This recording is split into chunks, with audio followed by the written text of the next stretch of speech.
welcome one and all to the Revolutionary Wrestling Podcast for our review of the Royal Rumble. It was quite the event here. I am the devilishly handsome outlaw himself, your King of Extreme, Phil KOE, joined by my indomitable broadcast partner, the one, the only, the very much in need of some further liquid courage and inebriation, the blend master, the Tony fucking G. Like, share, subscribe. Folks, I did not become a 9-time champion tonight. No, it was close. It came down, again, Tony, at the Royal Rumble, it came down to the last two guys. So because Tony last year could have captured the championship from yours truly at the Royal Rumble in Houston, but he had Roman, I had McIntyre, and I walked away. Tony, we're going live immediately after the show has ended. It's gone off live. We are giving Chicken a chance to jump in here. I'm going to fire this up. We're going to get to the comments. We're going to go through the review of the show.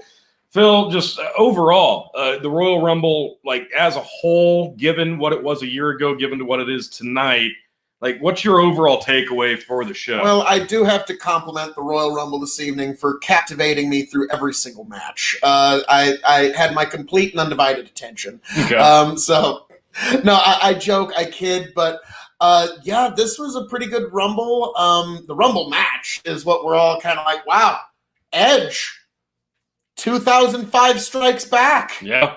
What year is it? Edge and Christian. Now, to me, it's like, okay, Edge is going to WrestleMania. You got Christian back on a limited basis. Once that WrestleMania run is done, maybe give those tag titles a bit of legitimacy for a change. Boy, wouldn't it be nice to see somebody with some, credentials win that thing? Or just someone that's a star. That's a different discussion for a different day. But the other one, fire that up. For what? For comments. Oh, okay. The other one that really did hurt was Goldberg. That looked rough. It looked rough, T. It looks like a bit of a retirement, but we'll get there. We're gonna get there. I'm not even drinking good booze at the moment. I'm feeling a little defeated, folks. So here we go. We're going to start this off. Shockingly. Well, now I will say, you were routed very closely, but your King of Extreme was only 1 point behind Chicken, despite not having any of the 3-point Rumble wins or nothing. Your King of Extreme, this is the guy to beat every single pay-per-view. Chicken, I was 1 point behind, and you just had your Edge luck out for you. Boy, howdy. So, not that I'm bitter. Right. So on the pre-show, we were a little surprised to see that the Women's Tag Team Championship was on the pre-show. I thought that was going to be on the main show. Poor Asuka. She's a former Rumble winner. She's a tag champion. She's the Raw Women's Champion, and she's pulling pre-show duties. I don't get it. I don't get it at all. To be fair, so did the U.S. title. It doesn't make any sense. Weird booking, but we move on. The champions, Charlotte and Asuka, went in against... They're two of the best women, not just on the roster as a whole, but in the world. Two of the best workers working around Nia Jax. And Charlotte should have won it. Travesty. Well, okay. That's neither here nor there. This wasn't a bad match by any means. I enjoyed it for what it was. But in the end, Jax and Baszler did end up becoming 2-time tag team champions, dethroning Charlotte and Asuka. I actually kind of enjoyed the match as a whole. Let me pull up our ratings real quick. You missed it, Chicken missed it, but I liked it enough. I gave it 2 1/4. It was enough. Which match? The Women's Tag Team Championship. Yeah. I was actually over on Dylan Burns TV. I was on the Hippie podcast. I was having a great time there. I've made some appearances there. And it was a great time. And also, folks, for anybody that's out there, all the beautiful people that are joining us, all the people that will join us, also check me out, Phil KOE, KOE Nation on YouTube. You know it's the right thing to do. KOE Nation on YouTube for all your KOE content. But so we get back to the Rumble at hand. So what was the next match, T? The very first match of the night, shockingly, was the WWE World Championship match. Drew McIntyre defending the title against Goldberg. I got this. Thank you. Just make sure the mic's muted. It's not in. Okay, sweet. But so good God, Goldberg. They went out of the ring immediately, started immediately banging each other on the furniture, which I'll be honest, that's one of those things that you kind of use to measure how long the match is going to be. Well, that was just it, because it started out. I love the start. Drew McIntyre comes in immediately, grabs that big headbutt, hits Goldberg with a spear. Then they dump to the outside. Goldberg whips McIntyre into the steps. He's groggy. Goldberg hits the spear through the barricade. We don't know, is McIntyre going to continue? Yes, of course he's going to continue. They get back in the ring. I actually have basically the entire match here. Just a second. Yep, through the barricade with the spear. We get back in the ring. Counters the spear, hits a knee. Claymore kick. Drew gets a 2 count. Claymore miss. Spear, 2 count. That actually shocked me. I was a little befuddled at that point. Goldberg hits the jackhammer. It was almost botched just because Drew McIntyre is such a big, beefy bastard. But that is one big, beefy son. They did save it, and he only got a 2 count. At that point, my jaw hits the floor. Couldn't believe it. Goldberg's jackhammer got kicked out. I just about shit a chicken when I saw somebody kick out of Goldberg's jackhammer. Yeah. It's never happened. So at that point. Then we have 2 more attempts, I think, but there was the big spear miss. Drew McIntyre hits the Claymore. 1, 2, 3. Drew McIntyre remains your world champion. And this was a bit of a bittersweet post-match offering of respect. And also, when Undertaker was in that Boneyard match, and he started looking human. Yeah. He's looking like an old gunslinger that's taken a few too many bullet wounds. Yeah. That's what Goldberg looked like in this match. He was an old gunslinger that had just taken a few too many shots. It was a little. I don't know. I don't know if it was foreshadowing. I don't know if this is the end of Goldberg. You can tell that it's catching up with him. He doesn't quite have the cardio that he's had in years prior. Obviously, he's in his 50s. He's still in tremendous shape. Amazing shape. But that's going to wear on all of us. But now, without further ado, we have somebody here to join us. Speaking of title retentions. Yeah. Yep, fellas, I know it was a hard night for you. I get it. I understand. But you're reigning, defending COVID Christmas WrestleMania Christmas Miracle Champion retains as predicted. Barely. I told you, barely or not at all. Like there's it's a distinct. You say it distinction without a difference. Is that what you always say? I mean, if you are going to steal some of my brilliance, I mean, I get it. My genius is so immense that it actually has its own gravitational pull. So I get it. But, man, so Chicken, I will give you credit. Now, this was another one. This is the second time that the Royal Rumble victory for the whole event was decided at the last 2 guys of the Royal Rumble. Not only last 2 guys, like last few seconds. We'll get there. We're getting there. This was, I don't know. I really liked this match a lot more than Chicken did, I think, and a little bit more than you. But, which one? The Drew McIntyre Goldberg match. I actually ended up giving that one. I gave that, I'm all over the place, 3.75. I liked it a lot. It was captivating. The kickouts from the spear and the jackhammer compelled me. I really liked it. Phil, what do you think? I gave it 3 stars.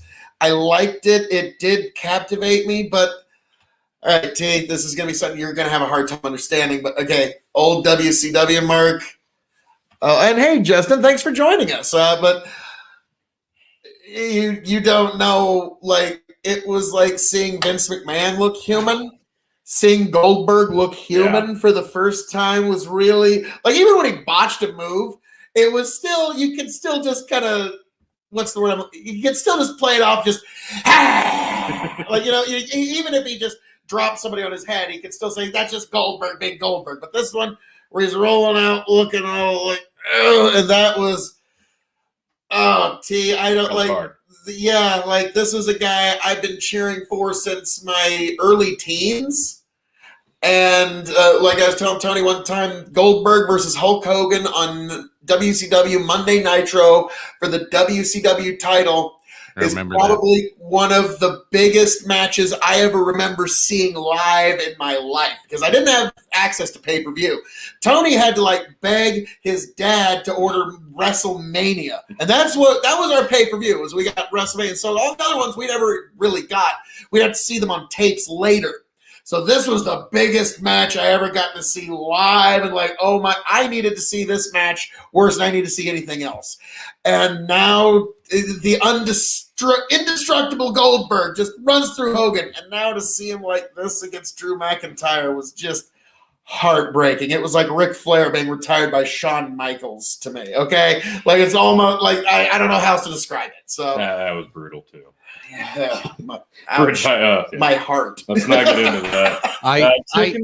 I gave it a 2.75 for a lot of the similar reasons there. The jackhammer was horribly executed on both ends. It wasn't just Goldberg's fault there. Like it was an ugly jackhammer to begin with. And then 1999 doing it to the Big Show. This like he's doing this to Undertaker and Drew McIntyre now. Same density, but you're 50 now. Yeah, Drew and Undertaker. Those are some big bitches, which I think we could at this point in Goldberg's career that just have him beat a couple guys on TV with the spear. That'd be fine. And that was my argument. Finish. That's my argument for giving it a 2.75. Like I overall it was like the match was a good story. I don't think it was well executed. It was a spear match, and then you saw the weakness of Goldberg, and it just wasn't that part to me like was more sad than compelling. It wasn't it was kind of, I don't know.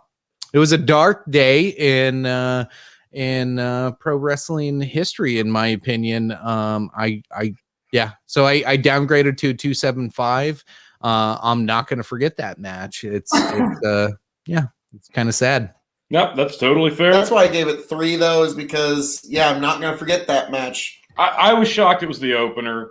I really liked it though. I thought they did a lot with the small amount that they were given to do. So I really liked it, but weird opener. We really thought it was going to be the Women's Rumble. But moving along. I honestly thought when I saw that being the opener, like, oh shit, they are going to put the belt on Goldberg, because when they're doing big things that are going to piss off a lot of people, they now have learned to at least do it at the beginning of the show. As soon as I saw that being the opener, I felt real good about my chances at that point. Well, moving right along. About that.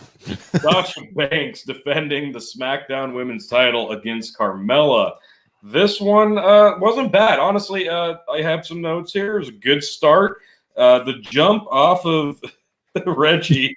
Reggie got involved a lot here. He's wonderful. Yeah. Turnbuckle face smash with Carmella's foot when she puts it up in the turnbuckle, smashes Sasha's face in. I loved that spot. She turns it right into like a tarantula triangle choke on the ropes. I love that spot. Carmella's really slowed down her work rate, and it's really made a big difference on her just matches as a whole. It's made her look a lot more just compelling in the ring, and she's allowed to get more of her heel work in. I really enjoy that. She took a really good meteor from Sasha Banks. Then Mella tied Sasha's hair to the bottom rope, got some really good heel work in there. The flip over and the double knees, and then Sasha hits Reggie with a head scissors after he catches her. Another fun spot. They kick him out of the match. Reggie. Then Mella does something that she must be watching. Yeah, she must be watching a lot of AEW lately, because she attempts a suicide dive and almost cripples herself going through the ropes. Sasha caught her and somehow supported her weight enough to not be crippled from this spot. It looked horrible. I had to rewind it and watch it a few times. I can't believe she walked away from this thing. Then she puts the knees up when Sasha goes off the top trying to hit the frog splash. She locks in that leg submission. She does it so beautifully. I love that spot. But then We go into the bank statement spot, and for some reason, they botched going into the bank statement. I don't know how or why, but of course, there's the botch that we all expected coming right at the end. Carmella taps out. Sasha Banks does retain the women's title of SmackDown. To the surprise of no one. Yep, to none of us, obviously. What did I give that? I'm still kind of in the fallout in my mind of the last Royal Rumble match. You did give that 3 stars, and I was going to go 3 stars as well, but damn it, the finish. They just missed the last spot. If they wouldn't have missed the last spot, it would have been a 3-star match. I gave it 2.75. That's fair. Yeah, I'm trying to remember here. I'm looking back. I thought it was fairly entertaining. I agreed with what most of Tony said there, and maybe I'm graded on a scale of Sasha Banks in general, like because she doesn't have a history of entertaining me a whole lot, and I thought this was one of her better performances, honestly.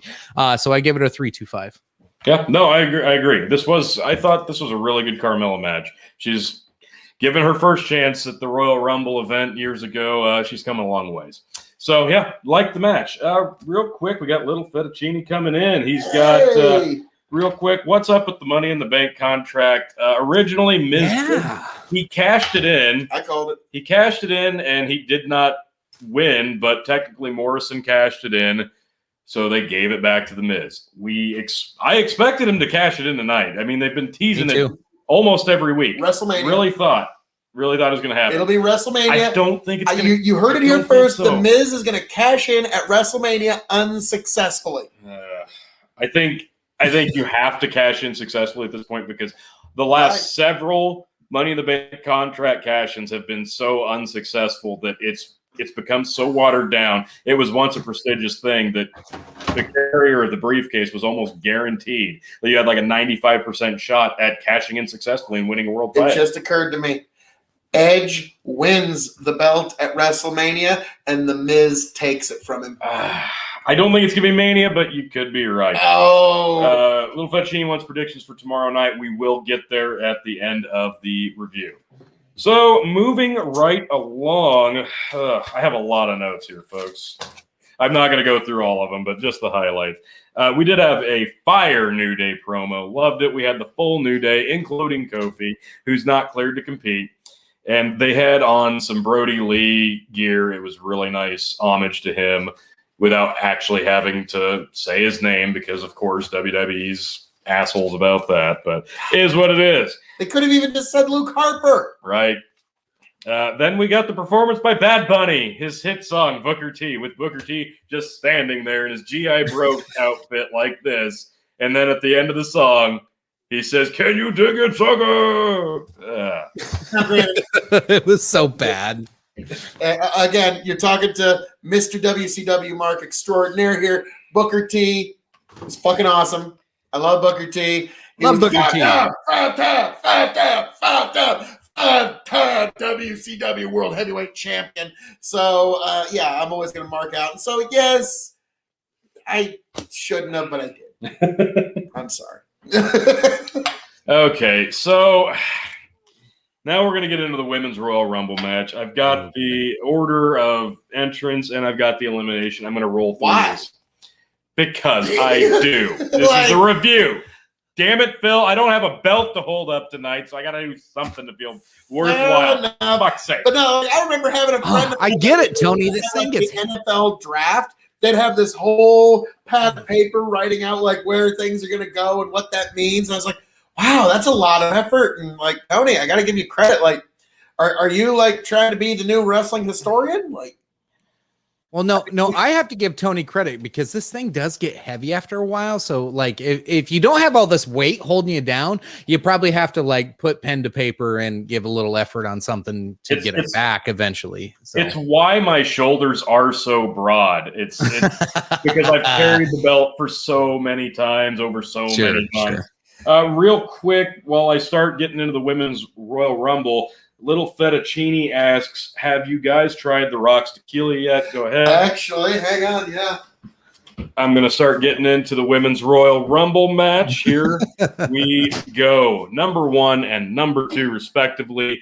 Bayley and Naomi. They're your first 2 out. Little surprised by that. Phil, what do you got there?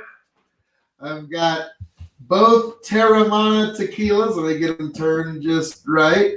Yes, I've got the Terramana Blanco and Reposado tequila. So yes, I've actually got both the Rocks tequilas. These reviews are coming soon at KOE Nation. We're going to do a Blanco Reposado review and then a head-to-head. So yes, get ready for those. That's coming in the very near future in regards to the Rocks tequila. Justin Chris, Tony the analyst, poor chicken needs shoulder surgery. Well, he ain't going to hold it that long. We're not too worried about his shoulders yet. So anyway, Bailey and Naomi were 1 and 2, followed by Bianca Belair at number 3.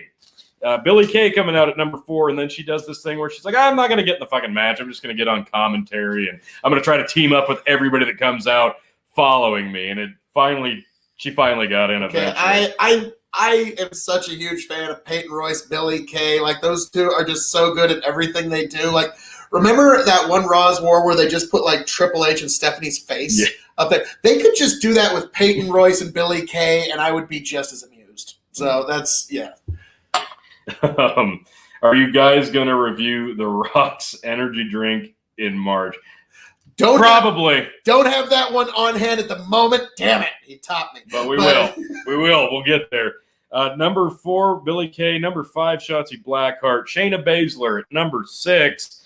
Shotzi Blackheart did fire a missile at Billie Kay. That was kind of funny, but stupid as fuck. My first thought when I saw that was like, wow, the set from American Gladiators had some stuff they could put out on loan. Yep. Like, that was my little, like, go-kart that shoots a rocket. And, yeah, it was sold.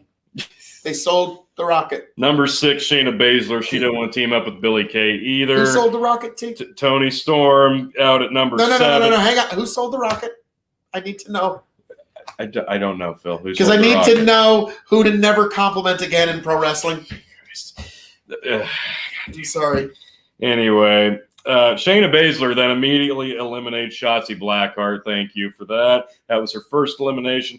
Jillian Hall makes her return. Didn't see that one coming, but she does team up with Billie Kay. So that was, I don't know, I guess kind of cool. Not really, whatever. Ruby Riott at number 9. Victoria in at number 10. Off by a year, T. Year late. Thanks a lot. I needed you in Houston a year ago, but better late than never, I guess. Actually, your loss last year, Santina Morella did that to you. Peyton Royce at number 11, and then Santana Garrett at number 12. Liv Morgan at number 13. Then Billie Kay somehow eliminates Jillian after she turns on her. And then the Riot Squad immediately eliminated Billie Kay. Rhea Ripley, number 14. She eliminates Toni Storm. That's her first elimination. Shayna Baszler then eliminates Victoria. That's her second. Rhea eliminates Santana Garrett. That's her second. Charlotte Flair at number 15. Bayley then eliminates Ruby Riott. And Dana Brooks in at 16. Peyton Royce eliminates Liv Morgan. And Tori Wilson, big surprise here, number 17. Rhea Ripley eliminates Dana. That's her third. Lacey Evans out at 18, coming out with Ric Flair, wearing the Nature Boy's robe. That was a pretty great spot. I was joking with Tony that I was adding an extra quarter star to my rating just for that alone, because that was awesome. Lacey Evans is just – she's doing a better job of this program than Rick is. That's fair. And that's really rare to ever say. That is fair. Charlotte's response to that is eliminating Peyton Royce. Shayna Baszler eliminates Tori Wilson. That's her third. Belair eliminates Bayley. That was her first. But, hey, they were, 2 and 3. So Bayley's out now. Belair's still in. 19 is Mickie James. Number 20 is Nikki Cross. 21, Alicia Fox. And 22, Mandy Rose. Then, of course, R-Truth comes running in, and Alicia Fox pins R-Truth to become the 24/7 champion. Why not? And then Mandy eliminates Alicia Fox. Then Truth pins Alicia Fox, win back 24/7 title. Needed that 24/7 title update, didn't you, folks? Jesus. Thank God. Number 23, Dakota Kai. And then Lacey eliminates Mickie James. 24 is Carmella coming back out after her title loss. Rhea Ripley then eliminates Dakota Kai. That's her fourth elimination. Rhea Ripley eliminates Mandy Rose. That's her fifth. Carmella eliminates Nikki. 25 is Tamina. Carmella dropped by Reggie. Now she's out. Number 26 was Lana. 27, finally, the goddess, Alexa Bliss, out at 27. She got robbed. Can we pause God. at the Alexa Bliss I moment? don't even know why she bothered to show up because there was no reason for her to come out and do that. They teased the whole cinematic transformation horse shit, and I actually started getting giddy for it. Yeah, me too. I was like, oh shit, this is gonna get really good now. They took it right away. I don't get it. I don't get it. I'm so she deserved better. She deserved better. She did deserve better. So, yeah, then Ember Moon's out at 28, and that's when Rhea Ripley eliminates Alexa Bliss. That is her 6th elimination. Number 29, Nia Jax. And then Baszler eliminates Lacey Evans. Nia Jax eliminates Ember Moon. And then both of them eliminate Naomi, who's been in there quite some time. Then both eliminate Tamina. They're cleaning house. Then Jax eliminates her tag team partner and tag team champion, Shayna Baszler. No win for Shayna this year either. Then Lana, for some reason, eliminates Nia Jax, and 30 comes out. It's Natalya to the surprise of nobody, and she ends up eliminating Lana. Your final 4, Bianca Belair, Rhea Ripley, Natalya, and Charlotte. Almost there. Belair eliminates Natalya, and then she and Rhea eliminate Charlotte Flair. I'm sorry, Phil. Damn! Oh, I was so close.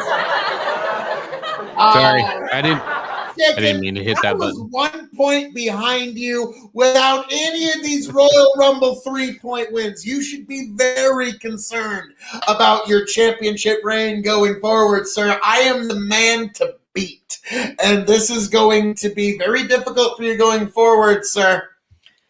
So and I beat you, according to my calculation. By 1 point, thanks to your Royal Rumble 3-pointers. That's how much you beat me last time, Dick. Tony G came up with 3 years ago.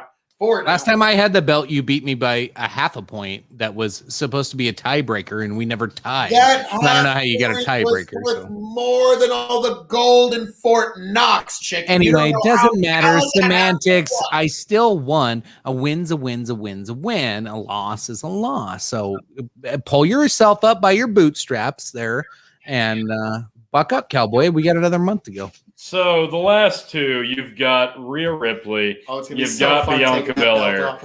Bianca Belair, who came in at the number 3 spot, has lasted this whole thing. She's been eliminating people. She survived. At this point, I'm like, she's had a great run. She's had 2 back-to-back great Royal Rumble runs. This is perfect. I thought Rhea Ripley was going to win, but no, the big shocker, Bianca Belair does eliminate Rhea Ripley, and she is your 2021 Women's Royal Rumble winner, and she will go on to face for a championship at WrestleMania, supposedly in the main event. I'm shocked, and I didn't see it coming a little, but I really thought at that point it was going to be Rhea. I really did. It is what it is. Kudos to both of them. They had a great night, and I look forward to the match, regardless of who she picks to face. Yeah, when it didn't go my way, I thought my night was over at that moment. When Belair went over, I was like, oh shit, there it goes. That's my night. It's over. Which I wanted to have her as at least my number 1 pick, but I wanted to throw in the mystique of a possibility of Ronda Rousey coming in. And I figure why not make it a 2-point deal? If I'm going to pick her, might as well like go all in. Neither of those happened, so I shorted myself in the long run. I thought it was a smart play, but maybe it wasn't. But I still won, so I'm okay. Yeah, this isn't GameStop stock. You don't short yourself. Yeah. AMC's where it's at, boys. Yeah, Little Fettuccine asks quickly, could you see The Miz cashing in for the Intercontinental Championship? I don't think so.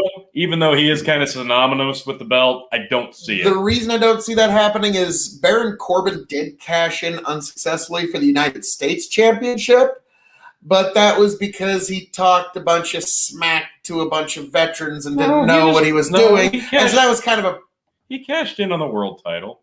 No, look it up. He cashed in on the United States Championship. Against Jinder Mahal. Look it up. I will look it up. It was the world championship against Jinder Mahal. You're gonna hate me when you see it. Okay. But so, folks, that's why I don't see The Miz doing that, because he's such a company man. He's gonna toe the line. I think he's cashing in at WrestleMania. I'm guaranteeing it. It's just a matter of whether he takes it or not. I originally didn't think he was gonna take it, but now that Edge, it would just be that ultimate Tommy Dreamer just won the ECW world title, and then Justin Credible comes down and takes it. Like I said, Tony, like at Jinder Mahal, after winning Money in the Bank briefcase pay-per-view, unsuccessfully cashed it in on Jinder Mahal at SmackDown Live for the world title. Like I said. Yeah. That's exactly what Phil said. I heard him say that. See, what a rapscallion there do. Where does it say that, actually? It says that. Trust me, I watched it. Little Fettuccine asked, Belair versus whom? Now, this is interesting because... Yes, that is interesting. She is a SmackDown competitor, but she could go after Asuka. She could go after Sasha. We could see a title change. We're assuming that Elimination Chamber will be next month. That'll be the next show, and we'll see the number one contender for whatever title Belair does not go after. So I kind of expect her to go after Sasha Banks. I think that's kind of what they're gearing up towards. I don't see her switching brands. I think that's going to be, I don't know about the better match, because I would really like to see Belair and Asuka. I think that they would probably have the better match as a whole, but I think they need some new blood for Sasha to go up against.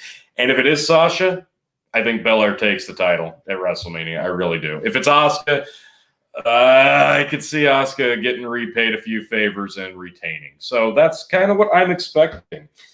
We've got Izzy Akhtar would have preferred to see Bryan versus Reigns or Big E versus Reigns. We're getting there. We are getting there. We are. Big E. What? And yes, thank you, Izzy. Baron Corbin cashed in for the WWE Championship. Just like I said. God, what? That's what I thought I heard Phil say. For the U.S. title. God. Justin Christ. What an the asshole. Lord is always right. Well, I think we just saw here live on the air that no, he's not. No, this guy, he's not. Don't believe the communism and propaganda of this guy. I'm sorry. It's just all lies, communism, and propaganda. I'm sorry. I don't know what to tell you. Yeah, okay. Yeah, keep selling the lie, Phil. Keep selling the lie. Anyway, would we rate the ladies Royal Rumble? I love the ladies Royal Rumble. I was captivated through this thing. I loved the match, honestly. It really was a lot better than I expected, even though they did Alexa Bliss dirty. Had they done Alexa Bliss right, I would have gone 4 stars. But because they treated her like shit in this one, I only gave it 3.5. This was a match. It was. It did what it had to do. It had its ups, its downs, its lefts, its rights, and boy howdy, yeah, I gave it a 3-star. It was a decent match. The one part I didn't like was when Nia Jax got dumped. She almost injured. Who was it that? Anybody she touches, she almost injured. Oh god, yeah, that part was like she almost landed on the person dumping her, and I was just like, wow, this is bad. But yeah, I'll be honest, the women's Rumble match. Yes, Tony, I'm sorry. Alexa was robbed. She was. I don't know what else to tell you. You know who's really robbed? You know who really needs to appeal this to the State Athletic Commission? Charlotte Flair. Yeah. This was a travesty. And yes, I mean, if there's anybody that has a right to appeal, Charlotte, you need to appeal this to the Athletic Commission. Charlotte, # stop the steal. You were here for it first, folks. Oh, God. Careful even saying that online. I think it was a travesty. Ripley didn't win it, but I thought she looked great through the whole thing. She was my top betting prediction on there. I thought Bailey, like, she lasted a really long time. I thought, I get how these go. And it's a roll of the dice. But overall, I thought the whole thing was pretty entertaining. I thought the women's was really good. I think it was better than last year's. I actually sat down and watched last year's before watching tonight live, and last year's was pretty good. But this one, I was like, wow, this is way better. For that reason, I'm going 3.75. Again, you're right. If Bliss didn't get hosed, I would have given it a 4. Exactly. Jesus It does kind of come down to Alexa Bliss getting fucked. That was a wasted moment. Phil, Yep. can you agree that was just it was the dumbest thing to do? She comes in, you have this weird bump bump bump, like you're doing this like, oh shit, it's about to go down, and then they dump her, and I'm like, oh god, why even do that spot? Like, we all know that Royal Rumble eliminations cause the magic to completely dissipate. You can only conjure magic in that moment if you're still eligible in the match. I give you that, but now Jesus Christ. Yeah. Her actual powers were severely diminished. But again, like I said, here's the problem. Imagine, like, back in the day, the color commentator that did the Andy Kaufman, Jerry Lawler storyline, he just seemed like a straight down the narrow sportscaster who was just telling you about the dadgumdest thing he ever saw. And that was how you got people in. Now, could you imagine one of these realistic style sportscasters, go for it, trying to say, now, you see, the winner of this year's Royal Rumble was Alexa Bliss, but you see, she really has the soul of the Fiend Bray Wyatt in her, and so, yes, that is why we're doing that. Yeah, this is, I would have some problems with this. So, yeah, Alexa Bliss couldn't win the Royal Rumble. I'm sorry, guys. But no, Chicken, the main reason I disagree with you is not because that was the stupidest thing to do in this match. The stupidest thing to do in this match was not give Charlotte the W. Okay. Hashtag stop the steal, Charlotte. Stop the steal. No, we need to appeal this. I'm taking this to the State Athletic Commission. What state was this in? Oh, Florida, obviously. The Florida State Athletic Commission. You need to get right on this. Okay, so quick 24/7 title update. Peter Rosenberg wins the 24/7 title because we needed that to happen. Thank God. And then we got into the Roman Reigns Kevin Owens match. Chicken, real quick, I'm going to pop you up and refresh our feed real quick. What did you think of the Roman Reigns Kevin Owens match? Oh, Kevin Owens, Roman Reigns. Honestly, it was kind of what you expected. Let's go out into backstage, out into the crowd, throw each other into a bunch of shit. I didn't see anything surprising. There wasn't. It was good. It was fun to watch. You knew what you were going to get. I think at the end of the whole deal, though, I think I was looking for a clean finish from Roman on this one. Now I get he's supposed to be a heel. We got KOB and face here. I wanted the heel to have a clean win, which is a fool's errand. I understand. But either way, I thought overall, I thought it was a really good match. I wish they would have broke some of the TVs with the fake people. I thought that would have been more funny than the backstage TVs. Like, oh yeah, no, they destroyed the Thunderdome quite a bit in this one. Yeah, they did, and some of the jump from what was it, the third level of the bleachers or whatever. That was pretty cool. There was some really fun moments in this match, but like.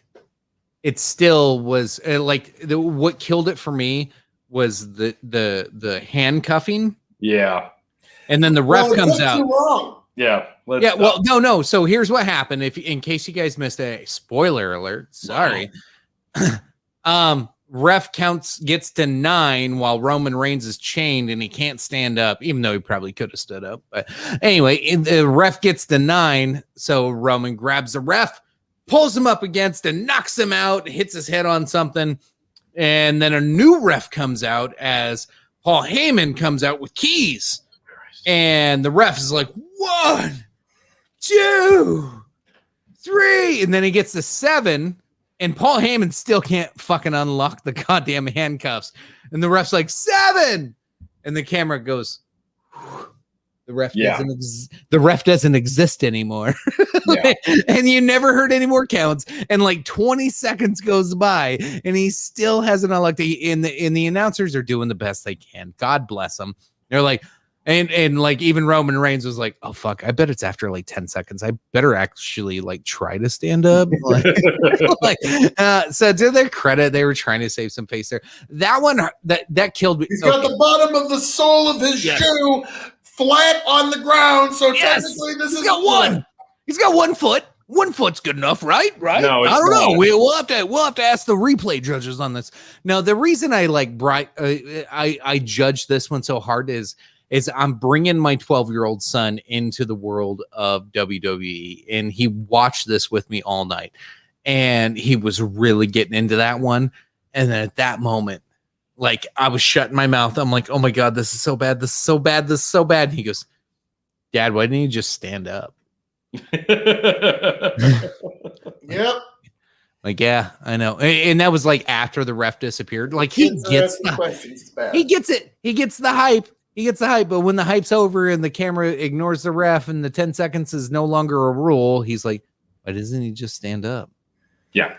I've got the big highlights here real quick. I'm going to go through them. Right out of the gate, they hit a huge spear on the outside. That was an awesome spot. It was. Good spot. Yeah, that woke me up for this one. It really did. Then they had some really stiff shots with the steel steps and chairs. I really liked the flow at this point. The stunner in the crowd, quote unquote crowd, LOL. He dumped KO off a table, and then they fought into the practice arena. And, like you said, this was off of the fake crowd.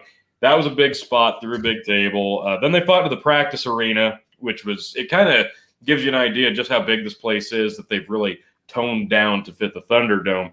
But that was kind of a cool shot. I liked that. Roman immediately then runs over Kevin Owens with a fucking golf cart. This came out of nowhere. Oh, I forgot about that. Yeah, I know. I shouldn't have popped as much as I did because the golf cart spot's so stupid and overplayed. But this one came out of nowhere, so it caught me off guard. I feel like that was almost like a slam to AEW. Exactly, and that's probably why I liked it so much. Then KO hits a big pop-up onto the announce table that's there for no reason whatsoever onto Roman. Roman lays on it. Kevin Owens then does a splash off of another thing through the table, another big table spot. But then Kevin Owens brings out a forklift, raises this thing up with a pallet on it. He climbs up on top of the pallet and then hits a beautiful swanton bomb off of the pallet. Picture perfect delivery to Roman on a table. Breaks it. It was an amazing spot. They showed it over and over. Also a slam to Sammy Guevara, Matt Hardy. Weird how WWE did it better. Crazy. And nobody got hurt. With a little bit of prep and actual, thought process and nobody got hurt. A little bit of agenting the matches and not just letting guys go out there and do stupid shit. Weird and how nobody got hurt. If you set stuff up, it and actually nobody got hurt. In a good match and people not getting hurt. Exactly. I was about to say, I was going to throw it in one more time. But I was about to say, you know what it also didn't do, T? They didn't get hurt. Nobody got hurt. Yeah. So then they fought into Gorilla, and then they go through a spear into the LED boards. That was a cool little spot. Then this is where the handcuffing spot happens. Roman's handcuffed to this scaffolding forever. Paul fucks up the keys, or I don't know, something malfunctions. And it took forever. Like you said, he could have just stood up. But pulling the ref into the thing and knocking him out, that was great until it took forever and ever. Kevin Owens is bottle feeding the spot, and he just kind of wanders into a guillotine choke, passes out. Roman Reigns does retain via 10 count, can't get back up. This is 2 years in a row. Last year it was Anywhere Falls. This year it's Last Man Standing. So at the Royal Rumble, apparently Roman's booked into hardcore Anywhere Falls awkward stipulation matches. Whatever, I can live with it. Not a bad match by any means. What do you guys rate this one? What did I rate that one, T? Again, like after Edge won, I just got like son of a biscuit. Yeah, I gotta go back and look too. I really liked it. I gave it 3.75 myself. Chicken. Oh yeah, you originally told me 3 because it was good except for the ending, And Phil, you gave it 3.25. I can understand Chicken giving it 3 because he's watching it with his kid, and that was the moment that the immersion was deflated. Yeah. So I can understand that a lot because, I'll never forget some of the angles that just totally deflated the immersion more than anything else. And so, we don't Little Fettuccine asked, does Roman need a new title design? Well, I would say yes, but they've already redesigned the strap color, so I don't think they're going to change it anytime soon. They seem to like this stupid uniformity with having all the belts look exactly the fucking same. This is the era of ugly belts in WWE. There's It no way, yeah. And I don't know who's responsible for that. But Philosopher King Tantui 10 Man asks, if you guys tie for the title, are you RWP Tag Team Champions? That almost happened. Nope. If Daniel Bryan would have won, we would have had a 3-way tie. If Seth Rollins would have won, Chicken and I would have tied. And so I guess I suppose Chicken and I would have been tag team champions. I don't know. I thought tie goes to the winner. Yeah. Oh yeah. Phil's trying to shoehorn any title. I know what he was trying to do. No, I was trying to figure out, like, wow, can we get a tag team title? No. Little Fettuccine asks, who won predictions? Well, you're about to find out in case you missed it at the top of the show as we get into the Men's Royal Rumble. I don't have nearly as many notes. I'm just going to run through this real quick. This was your entry order. Oh. Here we go. Bear with me. We're going to get through this. Number 1 was Edge. Number 2 was Orton. Number 3 was Zayn. 4, Mustafa Ali. 5, Jeff Hardy. 6, Dolph Ziggler. 7, Shinsuke Nakamura. 8, Carlito. 9, Xavier Woods. 10, Big E. 11, John Morrison. 12, Ricochet. 13, Elias. 14, Damian Priest. 15, The Miz. 16, don't you call him Matt Riddle. 17, Daniel Bryan. 18, Kane. 19, King Corbin. 20, Otis. 21, Dominic Mysterio. 22, Lashley. 23, holy shit, the Hurricane. Who would have thought? Somebody in the comments last night, actually. I think it was Tyler. God, yeah. 24, the big fucking surprise. Christian, holy shit. Didn't see that coming. That one was quite special. Real quick, while you bring that up, that is on my notepad as possible people to enter. I have Christian at the bottom of my list. Yeah, if you would have picked him, it would have been pretty much, you'd have sealed it up at that point. I was this close. It was either him or Seth Rollins. I picked Seth Rollins, which good thing you did. It still gave me a point. I mean, it would have been a point either way. Regardless, but you would have looked much more like the wrestling Nostradamus. Yeah. It's like, when you pick Christian, the TNA guy, the guy who's been everywhere but WWE is Slip Lake, versus, the guy who's under contract, Seth Rollins was shot. Then we had number 25, the phenomenal one, AJ Styles. I almost had him as my number 1 point pick. 2018. Rey Mysterio at 26. 27 is Sheamus. 28 is Cesaro. 29, giving Chicken the return point, Seth freaking Rollins, the Monday Night Messiah. Or Friday night, I guess now, or wherever the fuck he's going to end up. Number 30, Braun Strowman. No Fiend. I don't get it. I don't know why I don't know what we're doing at this point. I'm annoyed, and why would you put the Fiend in this match? Why wouldn't you put the Fiend in this match? He has been buried flatter than a plate of fucking piss. I wore this shirt for a reason, damn it. Anyone should lose they to the Fiend fucked over Alexa Bliss until they and rehabilitate now his Fiend. So I don't know what we're doing. I'm annoyed. What are you gonna do with him? Here comes the crispy criddle from Canyon Creek. Yes. Yeah, he's gonna beat everybody. And when he comes back, it's gonna be ridiculous. Tony, and it's I've heard of burials. Yeah. But they cremated the fucking guy. Like, I don't know. Like, this is okay. By Phil's logic, you're never going to see Bray Wyatt again. He's never going to be in the title picture again. He's never going to be on a show again. That second one, you're right. Here we go. That second one, he's right. No, I'm not, because he will be back in the title picture on his return, right in time for WrestleMania season. Something's going to happen. You mark my words again. Here we go. Here's some eliminations of note. The Big elimination was Big E had, I believe, at least 4. Excuse me. Sorry. Phil trying to steal Chicken's belt any way he can sounds familiar. Yeah, no shit, right? I have no idea what you're saying, you rapscallion ne'er-do-well. Yeah, I think Big E had the most with 4. Coming up next was Lashley had 3, and it took 4 people to eliminate him. Kane had 2 eliminations, adding to his lifetime total of God knows what at this point. Most of them. Corbin he eliminated Nakamura and Otis, only to be eliminated by Dominic. Omos, who wasn't even in the match, had 2 eliminations, which was interesting, I guess. And then right at the end, this is how this kind of played out. You had your final 4. You had Edge and Christian and Braun and Seth Rollins. Seth trying to team up with Braun. Braun beats him down. And then right there at the end, Edge has Braun hung up on the ropes. Christian finally comes over to get the help. Nope, doesn't quite go that way. We get Edge back in the ring. Edge dumps out everybody. You think he's got the win, but of course we all forgot about Randy Orton. He comes in, hits the RKO. At that moment, everybody thinks Randy's going to win it. No, God, thank you, Jesus. I said this on the prediction show. That would be one of the worst things possible. He goes to throw Edge over. He whips it back around. Edge dumps Randy over. Edge, the comeback kid.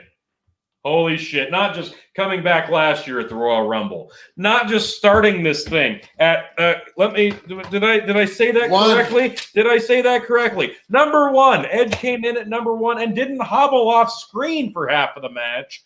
Was in this thing the whole time. The guy was retired for almost 10 years. Came back last year at the Royal Rumble. Comes in at 1 this year. Wins this thing after being in the match the whole damn time.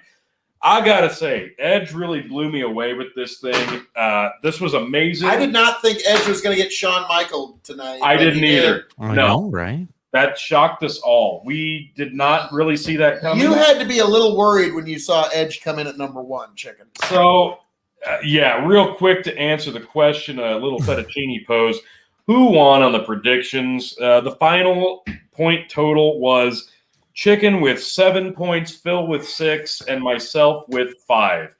Because Chicken got the 1 point for Edge, and I stupidly picked Brock Lesnar as my 1 point pick instead of Edge, and I never should have second guessed myself because I at least would have then tied you.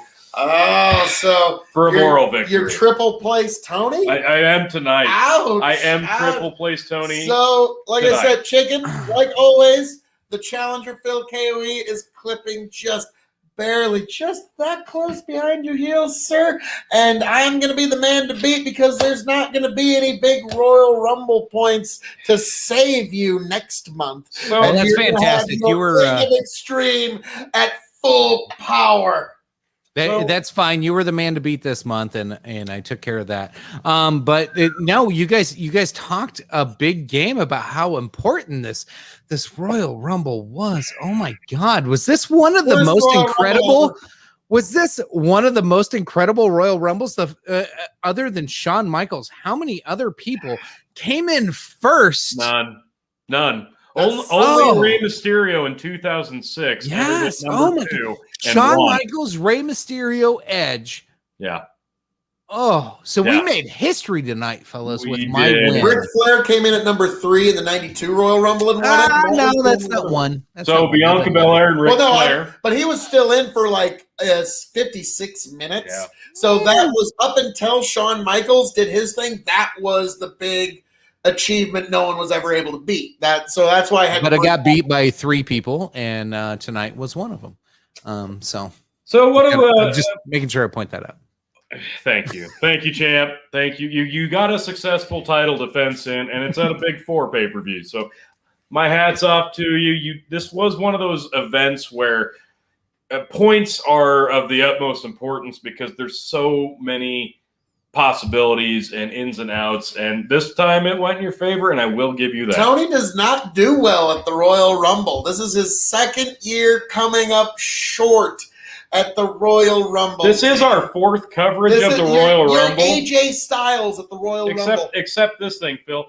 I'm 2-2 at the Royal Rumble, Phil. So yeah, 50, you're only 1-3.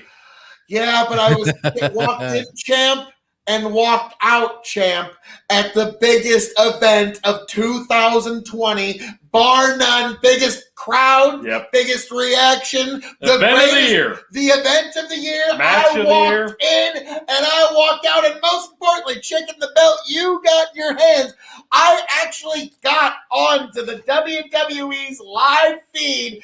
That belt is forever a part of WWE lore and history. So I think you're champion of champions, and that day, your Lord of the Scottish Highlands, the conqueror of the ethereal realm, Phil KOE, should get maybe just a little credit, because thanks to that move, we all became stars that day, gentlemen. So, all right. Thank you for that, Phil. Again, congratulations, champ. You got your first successful title defense at another big show. You've won the belt at WrestleMania, and you've successfully defended it a second time now at the Royal Rumble, so I will give you that. But gotta say, I don't love your chances moving forward, because now I'm going to buckle down and you're both screwed. So, that being said, have you ever lost at WrestleMania? Just last year. Oh, God, that's like the worst WrestleMania ever. You lost to me. Yeah, at the worst WrestleMania ever. So, that being said again, real quick, what are you guys going to rate the Men's Royal Rumble match, the main event? Because I'm going to give this one a 3.25. I'll be honest, this one did not lock me in from the get-go, and it took me about half the match to really get captivated in it. I don't know. Like last year, the Men's Royal Rumble was our 2020 match of the year. Yes, we're biased. Yes, we saw it live. We were in the crowd to watch this happen. But the story that match told, the Brock Lesnar heat, the Edge return, the McIntyre win, that had all the makings of a great historic Royal Rumble match. This one did have the only second time one to winner. Edge. Holy shit. It did have that historic moment. But again, it took me half the match to really get captivated in this thing. I didn't think Edge was going to win, so it's not like I was expecting that the whole time. I wasn't invested in the story because I never saw that coming. So when it happened, yeah, that was great. But I spent half the match trying to find, okay, I can get behind this. Finally, when Daniel Bryan came out halfway through, I'm like, okay, that's the guy I really think is going to win this. Now I'm getting on board. I'm getting the match flow. I'm getting invested. I don't know. I just, for some reason, for that first half, I wasn't keyed in. Am I alone on this, or do you guys kind of have a different take on it? I can't really begrudge you that, but like I will be honest with you. I even commented to him. There was one point that there was a "This is awesome" chant that they just piped in, but their production is so good. It took me like 5 to 8 seconds to realize that. Okay, wait a minute, Kevin Dunn, you beautiful bastard. I will say it has gotten to the point where it used to take me completely out of it, realizing that you're seeing fans on screens. You're getting the crowd noise piped in. It's done at the point now where I'm used to it, but it's done also to the effect that you don't have to get taken out of the match. Like you can at least get lost into it. And you've got to suspend disbelief for wrestling anyway, right? At this point of the coronavirus, you got to suspend disbelief to enjoy the product to its fullest potential. And I'm trying here. And it's not ruining matches for me at this point. It's still better than listening to crickets at WrestleMania. I will say that. Yeah, no, but Tony, come on now. That's not a problem for people. You have to suspend disbelief to enjoy life sometimes during this coronavirus pandemic and all that other crap. That's true, too. Yeah, I mean, I could totally understand people being a little more than willing to suspend disbelief to move forward in some entertainment. I mean, movies do well, don't they? Not on the theaters anymore, but on right here on streams. In the streaming. Again, I liked the match enough to give it a 3.25. Before we go over to Chicken, Phil, what was your rating on this? I gave it 3.5. It was a good match, but again, like I think it's kind of like when we were comparing 2 years ago Survivor Series to the Survivor Series not even previous. Fair. Yeah. it was such an amazing match. It's like we're trying to compare this year's Royal Rumble to last year's Royal Rumble, which, dude, when Brock had eliminated his 11th guy, like I thought the crowd was just gonna like that felt so reminiscent of the old territory days. Like at this point, we might actually see a wrestler get attacked.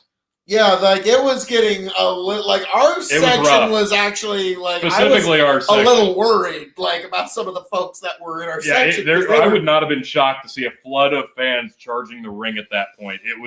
That was the nuclear heat that we've been missing so much. And gosh, we really WWE, we do miss you, Brock. That's the thing that's so horrible about this virus is WWE had such tremendous momentum. Yeah. And it just got cut but now, to their credit, they're on their way back up, and they've got this whole Pinnacle deal or Peacock. There we go. You can tell I'm really big on my streaming services. Like the fact that I'm even talking to you here on this internet talking box with the moving pictures is pretty amazing to me. But yeah, we'll see how the Peacock deal goes. Real quick, I wanted to double back. Sorry, Chicken. I'll get to you. No, you're fine. Get through the comments.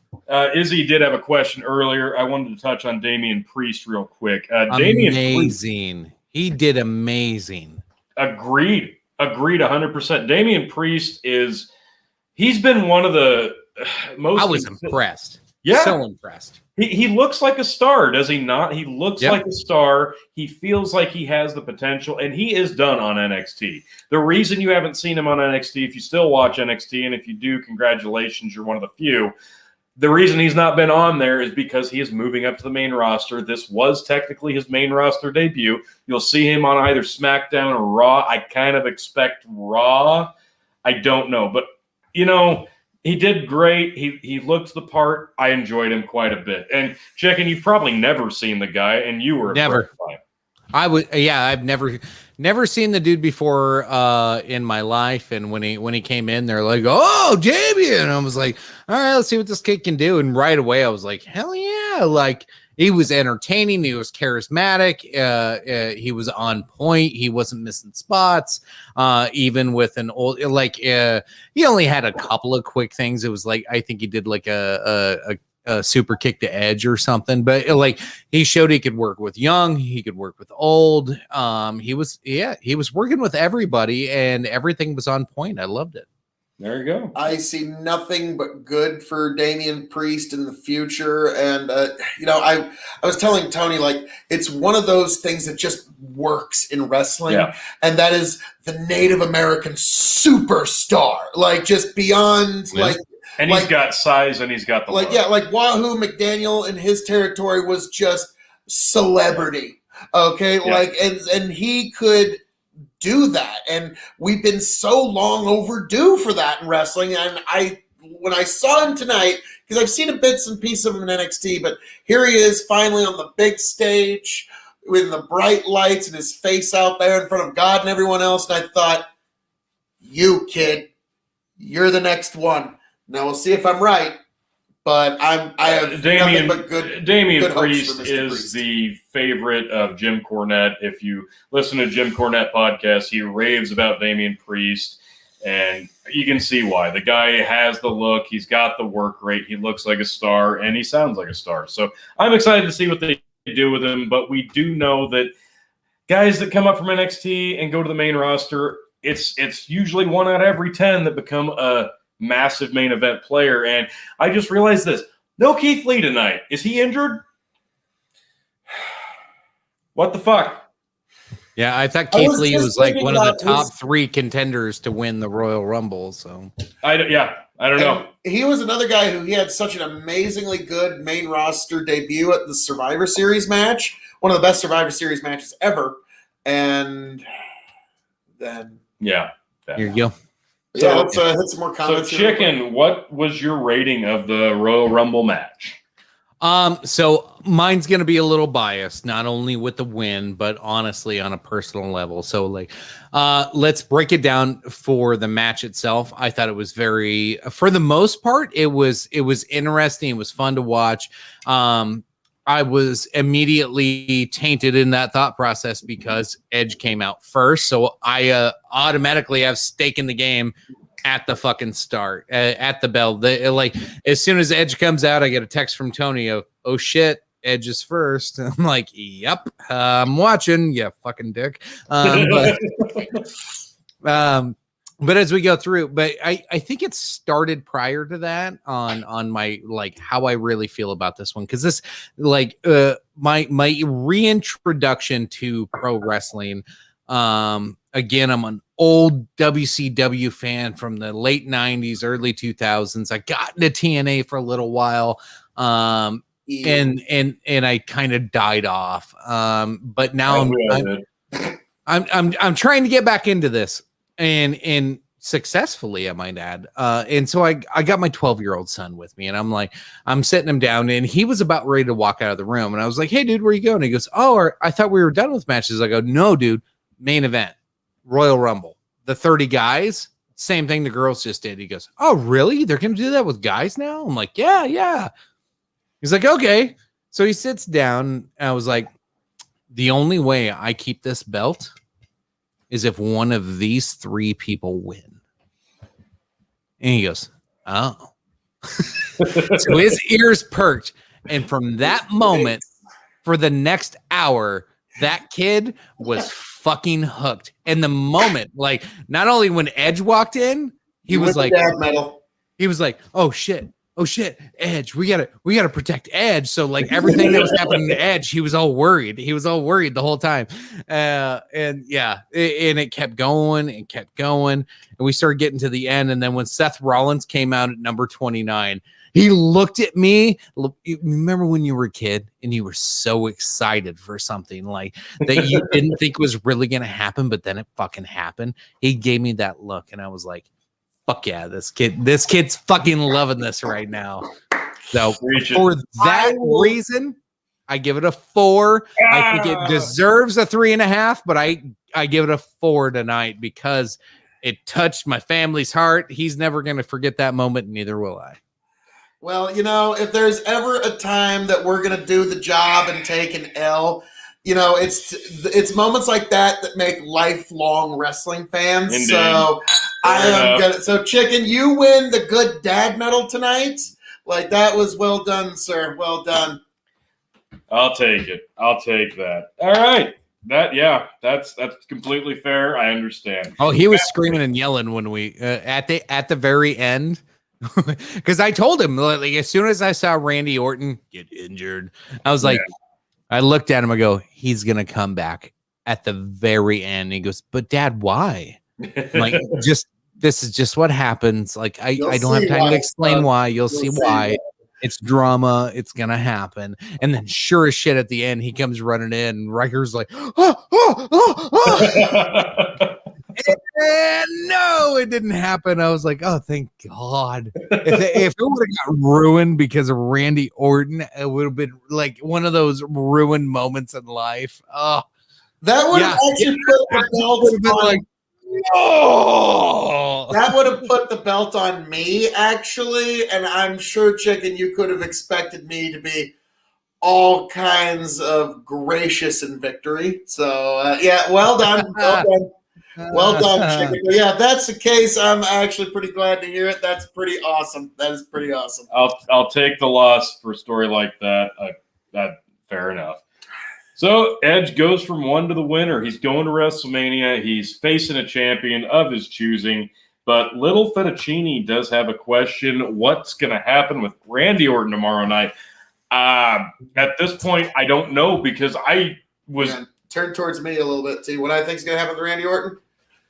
RKO from out of nowhere to somebody. I don't know, because I really thought for sure Randy Orton was going to have an altercation of some sort with the Fiend. I thought he was going to be on fire tonight. Yeah, for sure. Right? I do have to say, I want to know who's his dermatologist and his pharmacist. Oh, he looks amazing. Because for having burns that required a mask, which God knows everybody that gets burned wants to wear a mask with stitching on it. Yeah. But I got to give the guy credit. He looks pretty good for a guy that got burned. So even his eyebrows are pretty good. So yeah, those grew back quick. I'm that's when I saw him without any burn equipment.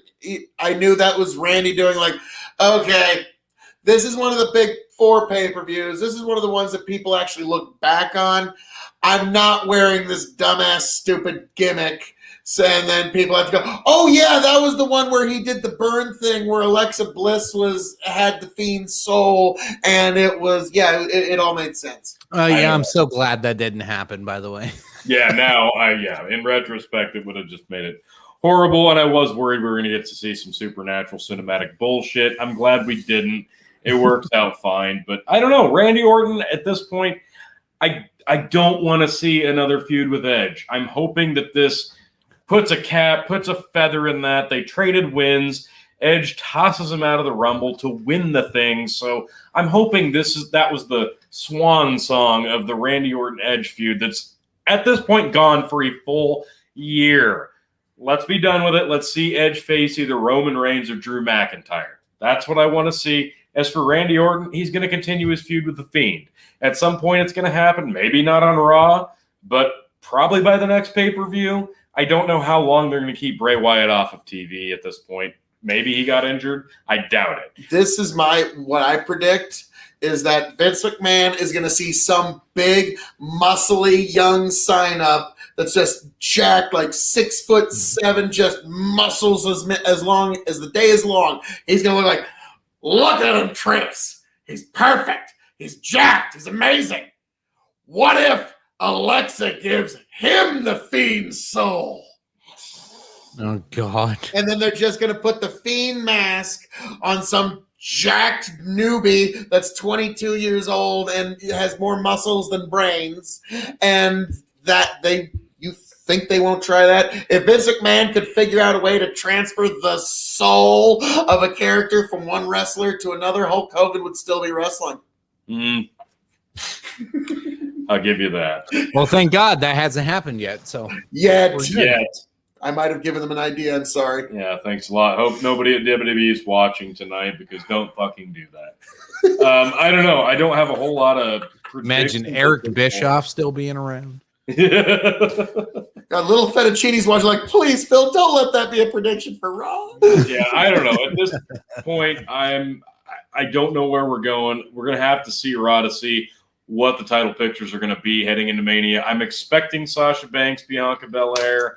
I'm expecting maybe Asuka, Charlotte, but Charlotte's got a whole thing with Lacey Evans, so maybe not. The tag team championships, nobody gives a shit because Vince doesn't care, and they're completely watered down at this point, so those don't matter.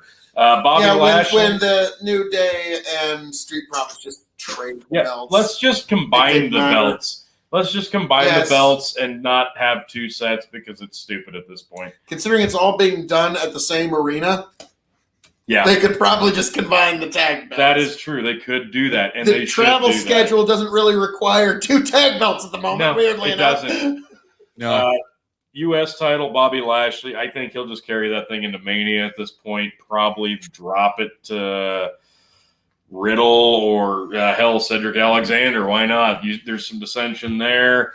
Intercontinental title. I don't think Big E will have the thing by WrestleMania, and if he does, it'll be a multi-man match, and he'll probably drop it there. Other than that, Bianca Belair wins the SmackDown title at WrestleMania. And I predict Bobby Lashley will successfully defend his United States Championship because, just like Simon Miller said, Bobby Lashley will probably hold the U.S. title until Vince McMahon says, well, I don't think we're going to do wrestling anymore, pal. Like, I think Bobby Lashley's just going to hold the U.S. title until, like, the sun, like, contracts into a size of coal about the size of your forehead. What do we got here? We got a comment from Twitch. Near Zach Attack 13 says, think about this. WrestleMania 37 is on April 10th. And April 11th, Edge retired on April 11th, 2011. Now, 10 years later, could win the World Championship at WrestleMania. That's an interesting concept because does he go in, win the belt, come out on Raw, and retire yet again? Does this happen? I mean, I'd love to see Edge put another notch in his history, but it almost kind of feels like a fuck you to make him go out and retire at that point again. But does he come back and overcome that title win and defend it at least once? You know, maybe, but at the same time, Edge might have decided the last time he's in a match, he might go to Vince and go, Vince, I have exactly 5 more matches in me. Yeah. Figure out the best way to use me for 5 more matches, and then I am done forever. Or until you pay me more money again. And then we saw Christian tonight. Yeah, that's what I wanted to bring up. I'm really worried. You saw the tag team duo like in action together, like with the you saw a little bit of it tonight. I'm like, oh my god, is this a resurgence of tag teams that are worth a fuck? Yeah. Yeah, not these guys, but what do you mean? But you know what I mean? Like you saw were they the only 2 that did not like turn on each other within 5 seconds? Pretty much. Yeah, I think there's the only 2 that didn't turn on each other, and Christian just got got dumped over with like a bunch of people, so there was no Edge having to turn on Christian moment.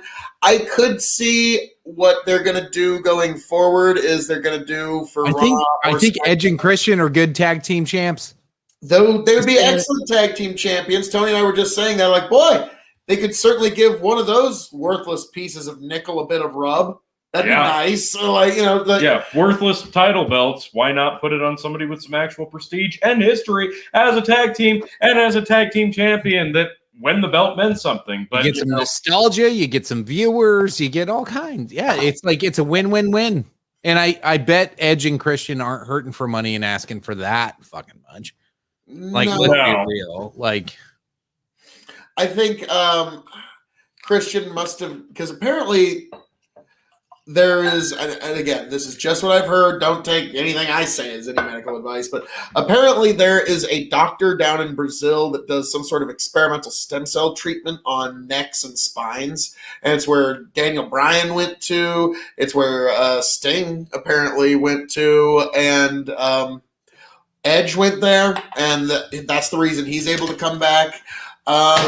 Apparently Christian went to this doctor, and what I see them doing is from here to WrestleMania, the rest of the road to WrestleMania, them doing a series of tag matches as kind of like a farewell, and also they can kind of protect each other in the ring when one starts getting a little bit in the ring a little too long, they can tag out, and let's be frank, Edge and Christian being on a Raw or SmackDown is now something you kind of have to see, isn't it? I don't know if they're going to use Christian in the ring anymore at this point. I'd like to see it after tonight, though. I mean, this could have been a one-off. This easily could have been a one-off.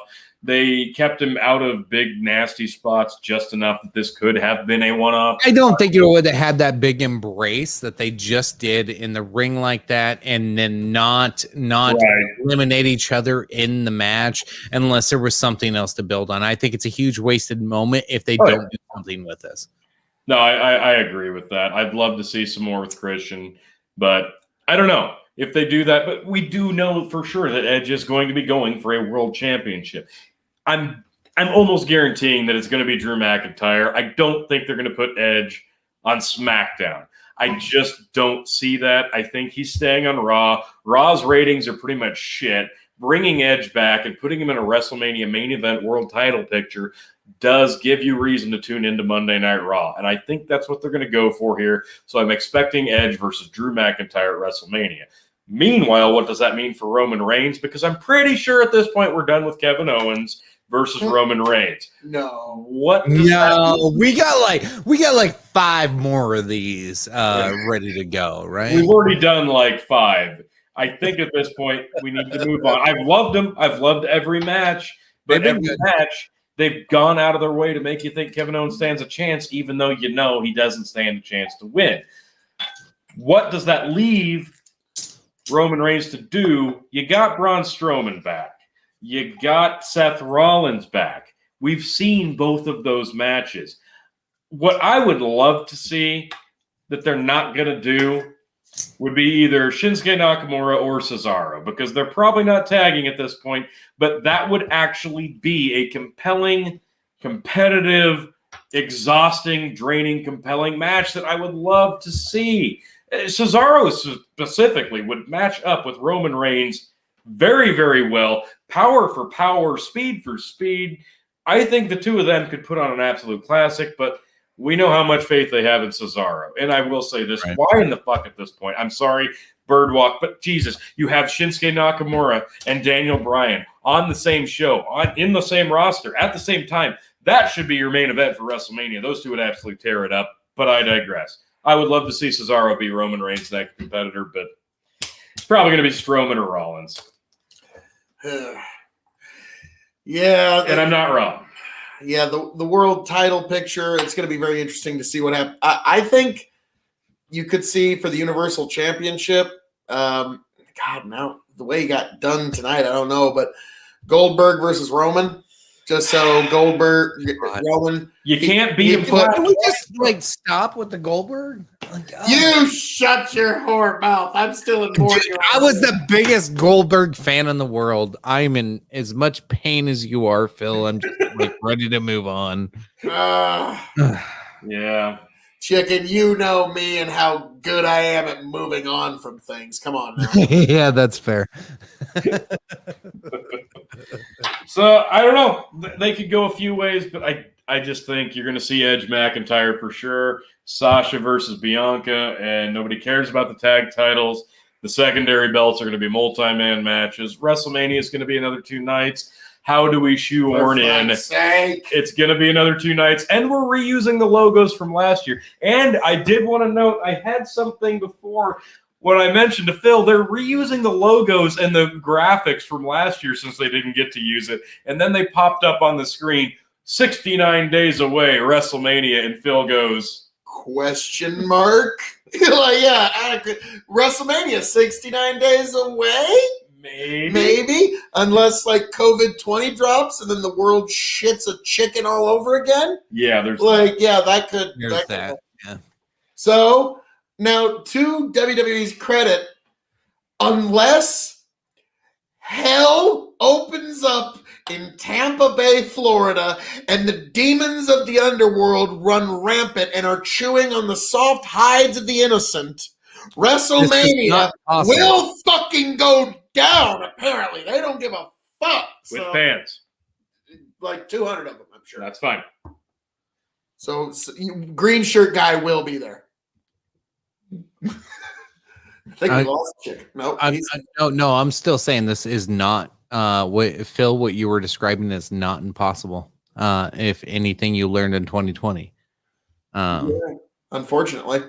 But yeah, that's but I will give the World of Wrestling credit that they have done as much as they can. If you only watched wrestling, that was the only thing that you watched, you just were an unplugged individual from society, you went to work, you went to your grocery store, other than the fact that you had to wear a mask, if you watch wrestling, it's wow. Other than the fact that the fans disappeared, they've just kept things flowing, business as usual, the story kept going. So I got to give credit where credit is due there. But yeah, that's a problem and a possibility, and we will keep you updated because, WrestleMania, Tampa, Florida. Well, we will see. They sure seemed to cause a fuss about that last time, didn't they?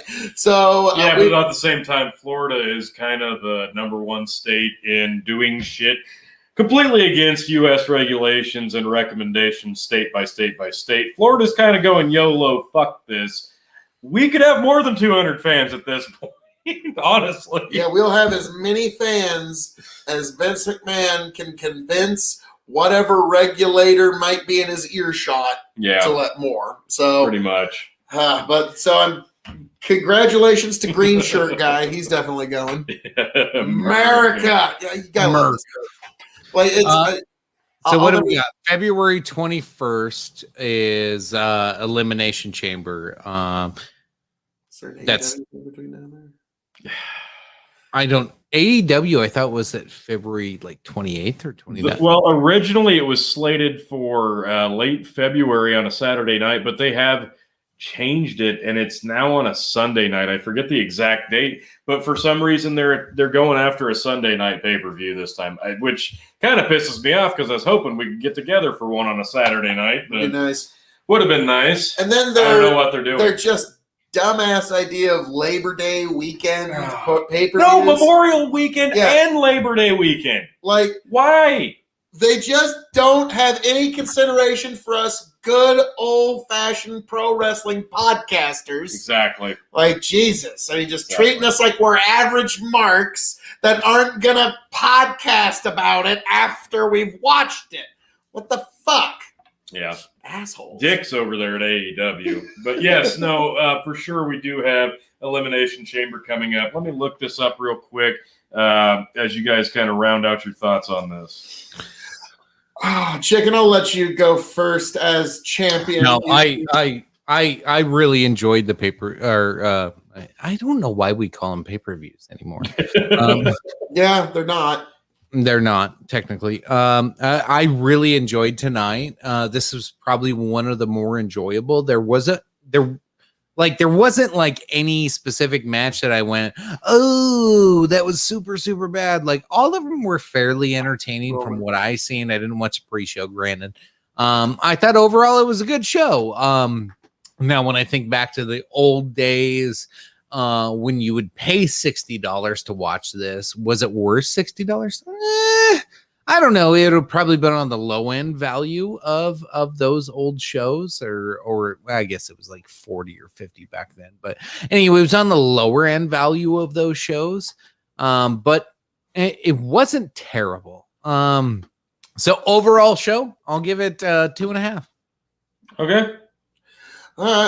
For me, as an overall show, I'm trying to do as hard as I can to not compare it to last year. It's impossible, though. I know, and so that's not why, just because we were there, but because it was such a different world a year ago. Yes, and what in regards to what you were saying, Chicken, $60. I'll be honest, that is the one thing that the WWE Network has changed, is that you don't feel as bad when there's a stinky pay-per-view, because cost you $9 for the whole month worth of content and every piece of wrestling that there ever was on God's green earth. Yeah. And there were 3 last year that I can think of off the top of my head that I wish I would have paid $10.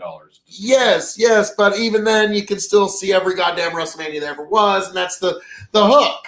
And now the fact that it's going to be even lower in price, that's actually quite something. It'll be $4.99 on Peacock, but here's the thing, though. You feel like you actually got a really good deal whenever there's an exceptional pay-per-view, like Extreme Rules. I don't know if it was last year or the year before. Like it was just exceptional, and everybody felt like.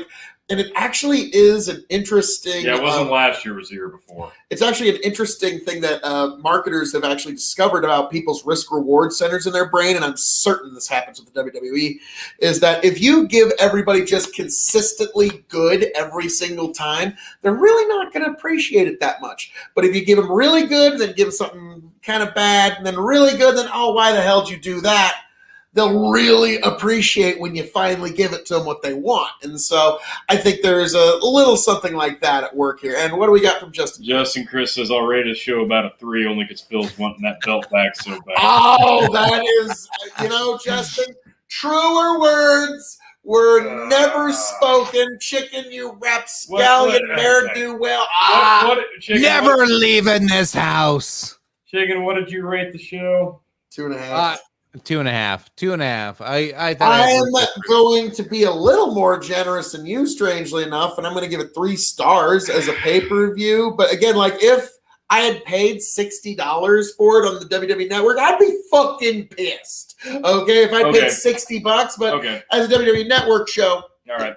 No, you're right. If I would have paid $60 for this thing, yes, I'd be pissed. But at the same time, it's been almost a year since we've been dealing with the strange big show pay-per-views because of the world around us. So it's kind of hard to get mad about the quality product that they're putting out given the circumstances. And if you can look at it like that, and you can look at this show being the first big show in America on 2021, you can't be very disappointed because look at it as a whole. Edge went from 1 to the winner. Second time in history that's happened. Bianca Belair, number 3. Up-and-comer. They've been pushing. She kicked ass last year. She wins it from number 3 this year. Drew McIntyre has a massive showdown with Goldberg, kicks out a 2 spears and a jackhammer, and retains the title. You had 3 big damn moments, and honestly, the other matches did work. They worked very well. As a whole, yes, there were things wrong with this that weren't executed perfectly, but again, I've used this line almost every month. You take this exact show, you put it in front of the crowd that you would have expected, 40,000, 50,000 people. This would have been one of those big damn classic events, and that's why I'm going to go just slightly higher than you and give it 3.25. Perfectly fair, sir. Perfectly fair. Again, like, it's just so hard because last year was the event of the year. Exactly. And just like, yeah, it's so, and there was no way it was going to live up to last year's high bar. And the Fiend was still over, and like, yeah, there was so many. It was a great. I am excited to see what they do with the Fiend, and I hope they don't drop the ball. They've got a chance to right a few wrongs. They're going to fuck it up. Yes, they will. Yep. But I do have the pay-per-view schedule thus far in front of me. What we can expect next out of WWE is on February 14th. We're not probably going to be reviewing this unless we get a wild hair up our ass. That's an NXT takeover. Then on February 21st is Elimination Chamber. And then on March 7th is AEW Revolution. And then coming up on March 21st is WWE Fastlane. Then I believe it's not until July. Yep, nope. Then we're going right back to WWE. 2 nights, WrestleMania nights 1 and 2, April 10th and 11th. And then it's not until July we could potentially have a couple of AEW not pay-per-views. But before that in May is Double or Nothing, and that's not even announced yet. So May's Money in the Bank. Yeah, and I'm not. June. I'll be honest, I'm not super excited for Money in the Bank because last year's was such a fucking disaster. I want to win WrestleMania again. So that's you know what? Good luck with that. It's not going to happen. I'm going to make sure of it, and you both can just deal with that. Are you saying you're going to collude? If there's fans in that arena, the number of fans in a WrestleMania arena, it's kind of like the number of strands of hair on Samson's head when it comes to Tony. It's so if there's any fans, like, that's why you won, because not even the cameraman would even go, yippee, when the world goddamn champion was on his way to the ring. So if we even get 200 fans, Chicken, I am not liking your chances. I'm not liking my chances. We'll see what happens on WrestleMania. And folks, you better be right here. And what the hell you doing? Like, share, subscribe here at the Revolutionary Wrestling Podcast. You can keep up with me, Tony, Chicken, and all of our crazy happenings and all the fun times we have here, where we get to catch up with all you folks. And also let us know in the comments on a scale of 1 to 10, 1 being they won't do it, 10 it'll be completely fucked up. Scale of 1 to 10, how bad are they going to fuck up the Fiend's return? 7. That's fair. 8. 9.2. God damn it. All right, so sliding scale. Let's see what happens on Raw and SmackDown for sure. But the only other thing I have to say is I'm looking forward to see what they do with Rhea Ripley and Damian Priest on the main roster. Absolutely. Well, folks, shall I? Guys, as I'm known to say around here at the Revolutionary Wrestling Podcast, and increasingly also at the Big Bucket Entertainment, and now at Dylan Burns TV at the Hippy Dippy Podcast. All that being said, this has been our review of the Royal Rumble 2021. The table has been set for the rest of the year, and we will see what happens right here at the Revolutionary Wrestling Podcast. I am the devilishly handsome outlaw himself, your King of Extreme, Phil KOE. Check me out at KOE Nation on YouTube, but be sure to drop a flying elbow, a Hulk Hogan atomic leg drop on that like button, that subscribe button, and share to all of your friends so they can see what's going on here and catch up with all your KOE and Tony G content. But I am signing off and handing it off, folks. Thank you for joining us. Thank you for being here. This has been an amazing evening. We've seen all kinds of craziness. The Royal Rumble. Chicken holds on by the hair of his chinny chin.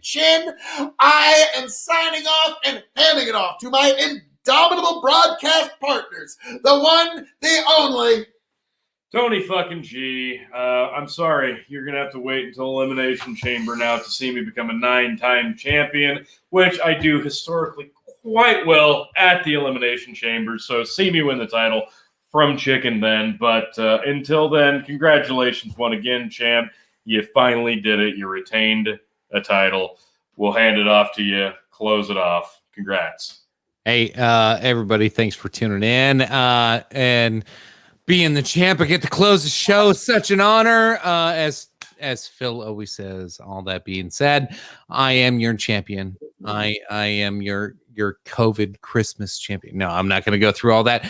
Hey, like, share, subscribe. Check me out at Big Buckin. That's youtube.com/Big Buckin. Check us out, facebook.com/Big Buckin, where you not only can you catch Revolutionary Wrestling podcast content, but you can catch my content and more Phil KOE Nation content. There's tons of stuff on our Facebook page. Make sure you go follow us. Look us up, Big Buckin, anywhere you get your podcasts. I guarantee you're going to find us. That's all I got. Have a good night, fellas. I appreciate you guys having me on. Absolutely. Thank you much. Thank you, folks. Thank you all for joining us. Catch you on the flip side.